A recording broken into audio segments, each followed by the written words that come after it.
राधा स्वामी गुरु प्यारी साध संगत जी, आज हम मेरा मास्टर ग्रंथ का 12वां अध्याय शुरू करेंगे, जिसका शीर्षक है शिक्षण के क्षेत्र में एक प्रेरणादायक और अनुकरणीय जीवन। चलो देरी नहीं करते हुए अपना अध्याय शुरू करें। राधा स्वामी। शिक्षण के क्षेत्र में एक प्रेरणादायक और अनुकरणीय जीवन। हुजूर साहब की आध्यात्मिक महानता की प्रसिद्धि विश्व भर में व्यापक रूप से प्रख्यात है। उनकी गुरु के प्रति गहरी निष्ठा, अविचल श्रद्धा और शिष्य के रूप में उनके द्वारा प्रदर्शित अथक सेवा, परिश्रम, अनुपम भक्ति और अविरत प्रेम की तुलना में दूसरा कोई गुरुमुख न तो पहले था और न ही भविष्य में कोई होगा। उनकी आध्यात्मिक यात्रा में प्राप्त सफलताएं और उपलब्धियां हम सभी के सामने एक खुली किताब की तरह स्पष्ट है।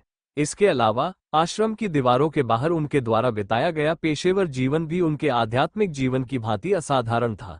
उस क्षेत्र में भी हुजूर साहिब ने असीम सफलताएं प्राप्त की।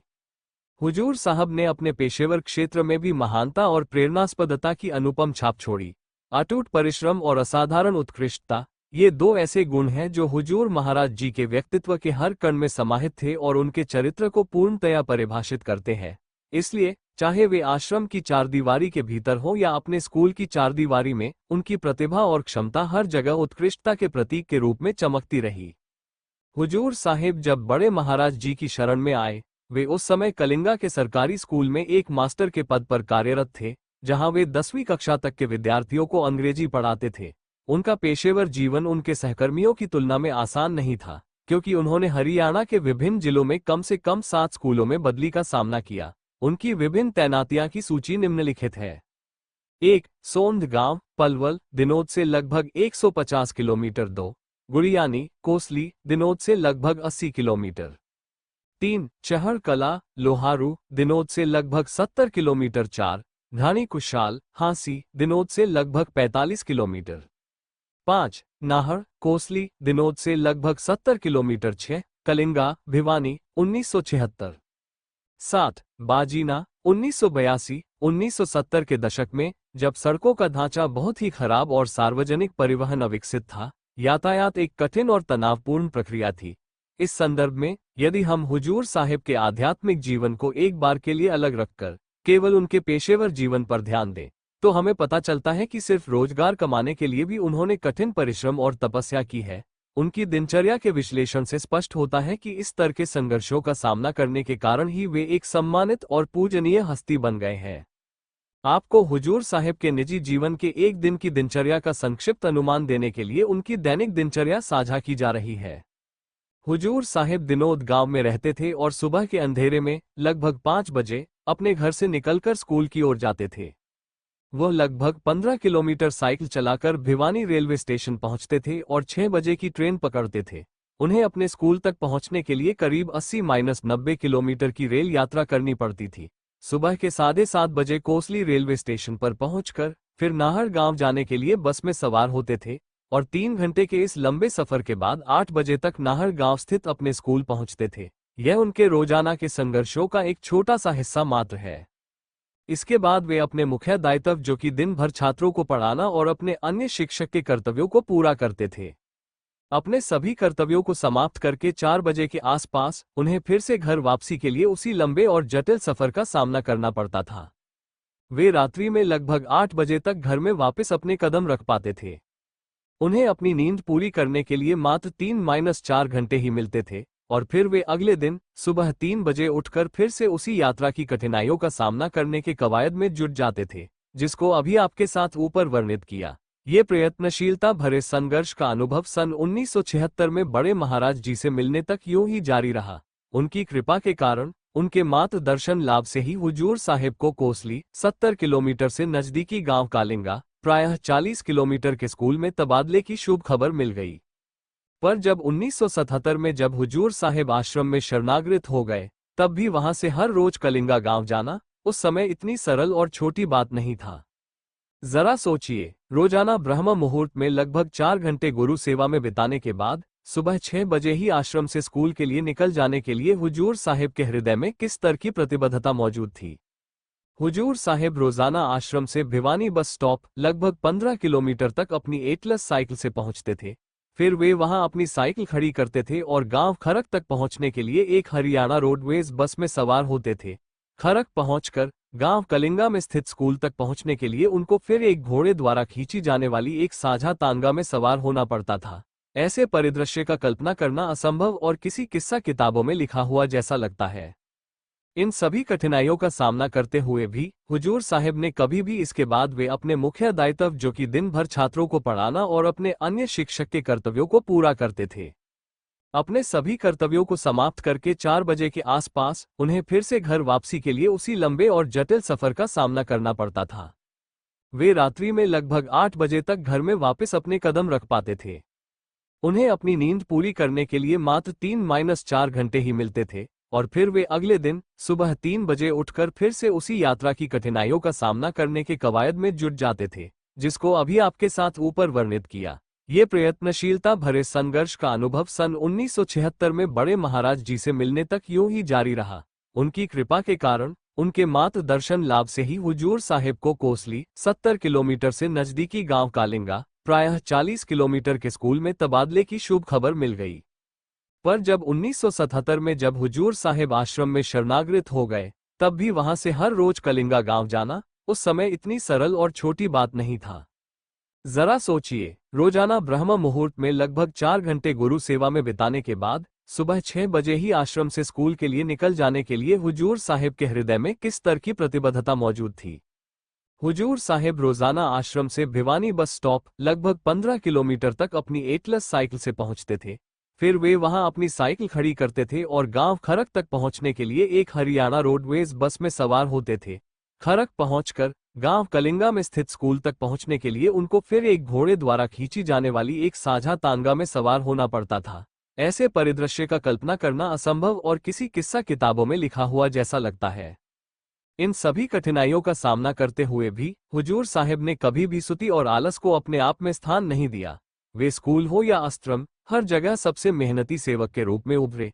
हुजूर साहिब आधुनिक जीवन की ओर ध्यान देने पर यह स्पष्ट होता है कि उनके लिए के दराम शब्द शायद ही कभी अस्तित्व में रहा हो, क्योंकि उनको संपूर्ण दिन सेवा, यात्रा और शिक्षण कार्य में ही व्यतीत होता था। हुजूर साहिब न केवल आश्रम के अनमोल रत्न थे, बल्कि पेशेवर जीवन में भी वे एक सफल और प्रतिभाशाली व्यक्ति थे। नाहर से स्थानांतरण के बाद हुजूर महाराज जी ने अधिकतर तौर पर बतौर मास्टर होकर भी सारी हेडमास्टर की जिम्मेदारी भी खुद ही निभाई। इसका मुख्य कारण था कि हुजूर साहिब अन्य सभी कार्यकर्ताओं से सर्वाधिक बुद्धिमान, मेहनती, कर्तव्यपरायण और नियमपरायण थे। उनके पास सभी सहकर्मियों की तुलना में सर्वोत्तम हस्तलेखन था और उनके हाथों में अद्भुत लेखन कौशल था। वह समर्पित रूप से स्कूल के सभी आधिकारिक दस्तावेजों को लिखने, समन्वय करने और प्रबंधित करने का कार्य निष्ठा से निभाते थे, जो कि एक हेड मास्टर की मुख्य जिम्मेदारी थी। पर यह काम भी मौजूदा हेडमास्टर हुजूर साहिब से ही अपने पक्ष में संभालने के लिए मांग करते थे। जब भी सरकारी अधिकारियों के साथ औपचारिक संवाद की आवश्यकता होती, हेडमास्टर जी बिना सोचे समझे हुजूर महाराज जी से ही सारे संवाद की रचना करने और भेजने का काम करवाते थे। इस प्रथा की मूल वजह तो हुजूर साहिब का इस क्षेत्र में उनके स्वयं से भी अधिक उच्च क्षमता और प्रवीणता का धारक होना था। हुजूर साहिब का बोलचाल और व्यवहार बहुत ही सुसंस्कृत था, इसीलिए जिस दिन भी किसी सरकारी अधिकारी का स्कूल में दौरा होता था तो हेडमास्टर जी हुजूर साहिब को उनसे निपटने के लिए आगे कर देते। कई बार तो हेडमास्टर ऐसे मौकों पर छुट्टी भी मार जाते थे, क्योंकि उन्हें विश्वास था कि हुजूर साहिब सब संभाल लेंगे। जिस तरह आश्रम में बड़े महाराज जी ने हुजूर साहिब पर अपनी सभी जिम्मेदारियां सौंप रखी थी, ठीक उसी प्रकार हेडमास्टर जी भी उन पर अपनी सारी जिम्मेदारियों का बोझ सौंपकर निश्चिंत रहते थे। 80 के दशक में सरकारी स्कूलों में अंग्रेजी पढ़ाना चुनौतीपूर्ण कार्य था और उस समय इस सब्जेक्ट को पढ़ाने वाले योग्य अध्यापक भी कम संख्या में थे। हुजूर साहिब ने जितने साल भी स्कूल में बच्चों को पढ़ाया, चाहे वो सोंध हो, कलिंगा हो या फिर बजीना हो, उनके हर स्कूल में उनका रिजल्ट 100% रहा, जो कि उस समय एक बड़ी बात होती थी। और हुजूर साहिब की इसी वजह से दूर दूर के गांवों में खूब प्रसिद्धि थी और यह अटूट रिकॉर्ड उनके रिटायरमेंट तक कायम रहा। हुजूर साहब इतने अच्छे और समर्पित शिक्षक थे कि दूर दराज के गांवों के माता पिता अपने बच्चों को उनके पास लाकर उनसे अपने बच्चे को पढ़ाने के लिए अनुरोध करते थे। हुजूर साहिब को अध्यापन से प्यार था और इसके लिए वे जज्बाती थे, इसलिए वे अपने छात्रों के बीच में पढ़ाई के लिए रुचि पैदा करने के लिए बहुत मेहनत करते थे। जिस प्रकार वर्तमान में हुजूर महाराज जी अच्छे और बुरे जीवों दोनों के साथ ही समान प्रेम भाव का व्यवहार दर्शाते हैं, ठीक उसी तरह वे जब स्कूल में मास्टर थे तब वे अपनी कक्षा में परिश्रमी छात्रों और नटखट छात्रों दोनों को ही साथ लेकर चलते थे और समान महत्व देते थे। बल्कि वर्तमान की तरह उस समय भी वे नटखट छात्रों को ज्यादा प्राथमिकता देते थे और सबसे पहले उन्हीं से ही मित्रता स्थापित करते थे। उन्होंने एक तत्ववाद अपनाया हुआ था कि वे अपना ध्यान प्राथमिक रूप से पिछड़े और शरारती छात्रों की ओर निर्देशित करें, ताकि उनकी मदद करके उन्हें अच्छे परिणाम प्राप्त करने में सफल बनाया जा सके। वे सबसे पहले उन शरारती छात्रों के लिए एक शर्त रखते थे। वे उनसे कहते थे कि वे जितना जल्दी हो सके अपने दिन के पाठ को समझकर याद कर लें, और जब ये संपन्न हो जाए तब वे सारे दिन के लिए खेलने जा सकते थे और उन्हें पूरे समय के लिए उपस्थित होने की आवश्यकता नहीं थी। उनकी इस नीति से शरारती छात्र थोड़ा बहुत पढ़ भी लिया करते थे और फिर वे जल्दी ही मुक्त कर दिए जाने के कारण अपनी अनुपस्थिति में प्रखर छात्रों के लिए एक शांत वातावरण पीछे आप जाते थे। इसी वजह से हुजूर साहिब छात्रों के बीच बहुत लोकप्रिय छोट जातकुल के हर छात्र में उन्हें खुश और प्रसन्न करने की होड़ भी लगी रहती थी। हुजूर साहिब के भक्ति भाव और आध्यात्मिकता की ताकत ने उनके करिश्माई व्यक्तित्व को बढ़ावा देने में एक महत्वपूर्ण भूमिका निभाई, जिससे उन्हें अपने स्कूल में एक अलग पहचान बनाने में मदद मिली। उनके भजन सिमरन से उत्पन्न ऊर्जा ने उन्हें एक अथक सेवक और कार्यकर्ता बना दिया था। हुजूर साहिब के स्कूल में साथ काम करने वाले उनकी कर्मठता को देखकर कभी यह फर्क नहीं बता पाते थे कि हुजूर साहिब दो दिन तक बिना सोए सत्संग में अपनी सेवा संपन्न करके सत्संग से सीधे स्कूल में आ गए हैं।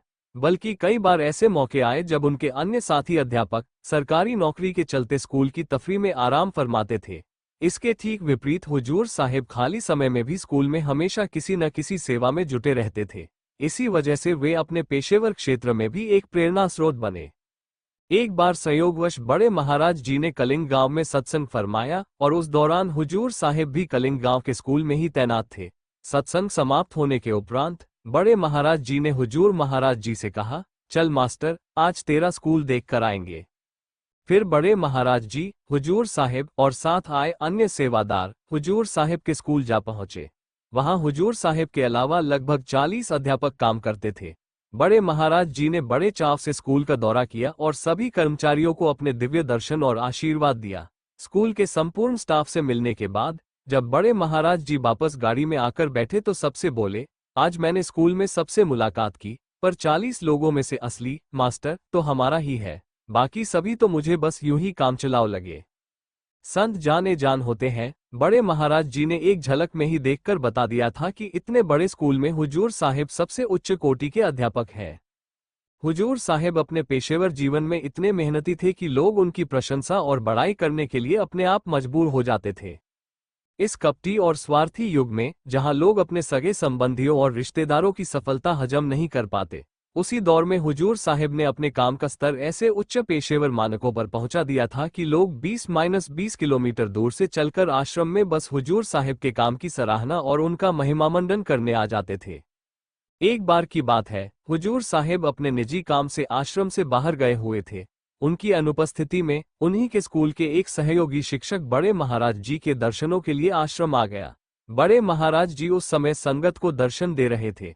वो सभी संगत के आगे जाकर बड़े महाराज जी के पास गया और बोले, महाराज जी, मैं उसी स्कूल में पढ़ाता हूँ जिसमें आपके शिष्य मास्टर कंवर जी भी पढ़ाते हैं। आपसे बस एक बात साझा करनी थी जो मैंने उनके साथ रहकर महसूस की है। आप तो इस जग में अवतारी पुरुष तो थे ही, पर आपने चेला भी अपने जैसा ढूंढ लिया है। आपका चेला आपसे 20 ही निकलेगा, 19 नहीं। इतनी बड़ी बात सुनकर संगत अचंभित हो गई। बड़े महाराज जी का चेहरा ये बात सुनकर उस गर्वित पिता के भांति खिल उठा, जिसका पुत्र अभी अभी कोई उपलब्धि हासिल कर चुका हो। तभी तो महापुरुषों ने फरमाया है कि विशेष रूहों को तो केवल संत ही पहचान सकते हैं, पर हुजूर साहिब आंतरिक रूप से इतने प्रकाशित थे कि जो भी सामान्य व्यक्ति उनका संग कर लेता, उसे भी यह अनुभव हो जाता कि हुजूर साहिब उनके जैसे कोई साधारण व्यक्ति नहीं है। एक अन्य अवसर पर कलिंग स्कूल में हुजूर साहिब की सहकर्मी अध्यापिका का आश्रम में आना हुआ।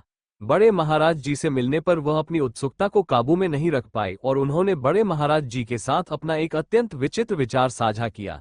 हुजूर साहिब की तारीफ करने के बाद उन्होंने बड़े महाराज जी से कहा, महाराज जी, पता नहीं क्यों मुझे ऐसा लगता है कि मास्टर कंवर जी एक दिन बहुत बड़े आदमी बनेंगे।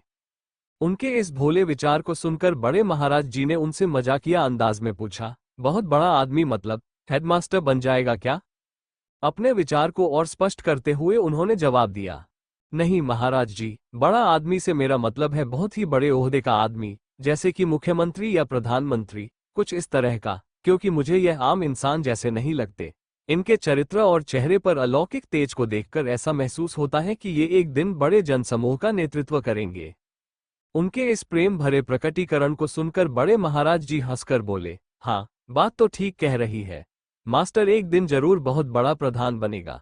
राधा स्वामी गुरु प्यारी साध संगत जी, आपको यह अध्याय कैसा लगा ये कमेंट बॉक्स में बताएं। अगर अच्छा लगा तो लाइक करना ना भूले और अगले अध्याय तथा हुजूर के बहुमूल्य दर्शन पाने के लिए आपके इस चैनल को सब्सक्राइब करना ना भूले। राधा स्वामी, आज हमने 12वां अध्याय का पूर्ण पाठ कर लिया है। कल से हम हर बार की तरह नया अध्याय शुरू करेंगे।